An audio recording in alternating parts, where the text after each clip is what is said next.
తాజా సమాచారం చూస్తున్నాం. తిరుపతి టీడీఆర్ బాండ్లతో కుంభకోణం జరిగిందని టీడీపీ నేత ఆనం వెంకటరమణారెడ్డి ఆరోపించారు. కంచి రాము పేరుతో టీడీఆర్ బాండ్ విలువ దాదాపు 61 కోట్లుంటుందని కూడా, అసలు కంచి రాముకు ఆ భూమికి సంబంధమే లేదని కూడా చెప్పారు. పేదలను కాపాడాల్సిన ఓ ఐఏఎస్ అధికారి ఎమ్మెల్యేకు తొత్తుగా వ్యవహరిస్తారా అని కూడా ప్రశ్నించారు.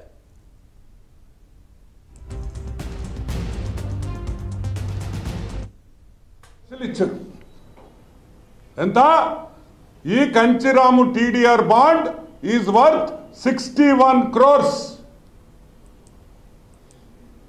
కానీ ఈ భూమి కంచిరాముదే కాదు. ఈ బాండ్ ఏ విధంగా కంచిరాముకి బాండ్ ఇచ్చారో కంచిరాముకి ఈ భూమికి సంబంధం లేదు అని మీకు అందరికీ మనవి చేస్తుంది. ఆ విషయం నేను చెప్పటంలా, గుర్తుపెట్టుకోండి, నేను చెప్పటంలా జాయింట్ కలెక్టర్ తిరుపతి చెప్తున్నాడు. బాలాజీ గారు ఇప్పుడు ఆయన ఉన్నాడో ట్రాన్స్ఫర్ అయ్యాడో కూడా తెలియదు. ఆయన చెప్తున్నాడు దీంట్లో గోల్మాల్ ఉంది, ఇది కంచిరాముది కాదు. ఏమయ్యా, ఒక తిరుపతి బాలాజీ జిల్లాలో ఒక జాయింట్ కలెక్టరు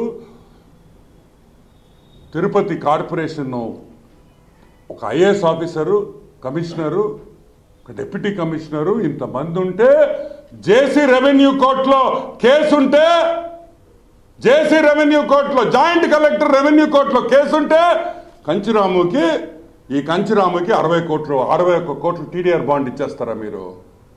దీనికన్నా పచ్చి మోసం ఉందా అని అడుగుతున్నా. అంటే తెలీదా? ఎంఆర్ఓకి తెలీదా? ఆర్డీఓకి తెలీదా? జాయింట్ కమిషనర్కి తెలీదా? కలెక్టర్కి తెలీదా ఈ కేసు ఉందని? చూసుకోరా.